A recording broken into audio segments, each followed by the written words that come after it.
नमस्कार, मैं सुनीता पाठक आज आपको सुनाने जा रही हूँ एक मिनी कथा, खुशियों का मिनी पैकेज। अरे स्वीटी, कहाँ जा रही हो? मैं आने वाली छुट्टियों के लिए मिनी पैकेज टूर बुक कर रहा हूँ। तुम भी पास बैठकर देख लो भाई, कोई डेस्टिनेशन छूट ना जाए। होटल के डिटेल्स भी देख लो, वरना बाद में कहोगी कि मैं टूर को एंजॉय नहीं कर पाई। लेकिन माँ जी वहाँ अकेली रसोई में लगी हैं। आज संडे को भी उनकी मदद नहीं कर पाऊंगी तो उन्हें बुरा नहीं लगेगा? अरे माँ की चिंता छोड़ो, माँ को तो किचन में काम करने का शौक है। उन्हें किचन से मुक्ति दोगी तो वो बोर हो जाएंगी। अब जल्दी से इस ट्रिप को फाइनल कर दो, उसके बाद में मल्टीप्लेक्स में पिक्चर देखने और शॉपिंग के लिए भी तो जाना है। स्वीटी सावित्री के पास नहीं आ पाई थी, लेकिन बेटे सुलभ और स्वीटी के बीच में हुई ये बातचीत उनके कानों तक आ गई थी। दिल भराया था सावित्री जी का ये सुनकर। जब वो बहू थी तब पतिदेव ने कहा था कि माँ ने उम्र भर बहुत काम किया, अब उन्हें भरपूर सम्मान और फुर्सत देने की जिम्मेदारी तुम्हारी है।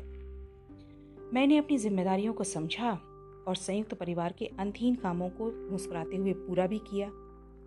और अब जब सास बनी हूं तब बेटे द्वारा बहू को जीवन की हर खुशियों में शामिल करते देखकर खुश तो बहुत होती हूँ, लेकिन अफसोस इस बात का है कि पति ने माँ को सम्मान देते हुए मुझे जिम्मेदारियों और सीमाओं में बांधा, और पुत्र ने मेरी क्षमताओं और इच्छाओं को अनदेखा कर मेरे शौक की सीमाएं रेखांकित कर दी और मुझे रसोई तक सीमित कर दिया।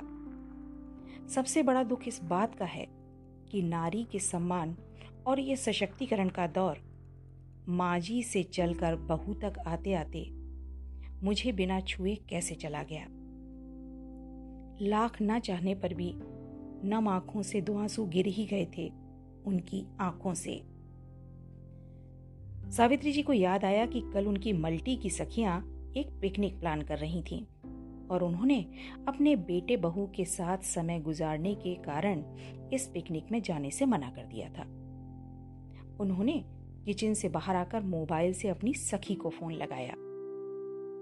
हेलो रेखा, अभी पिकनिक के लिए निकली तो नहीं हो ना? मैं आ रही हूँ पिकनिक पर साथ चलने के लिए। और हाँ, तुमने जो कॉलोनी की समिति के सेक्रेटरी बनने के लिए मुझसे पूछा था ना? हाँ भाई, अब मैं उस जिम्मेदारी को लेने के लिए तैयार हूँ। वाकई तुमने सही कहा था रेखा, मेरे व्यक्तित्व पर औरों की खींची हुई सीमाओं को मुझे खुद ही तोड़ना होगा। बस मैं जल्दी से नीचे तैयार होकर आ रही हूँ, मेरा इंतजार करना।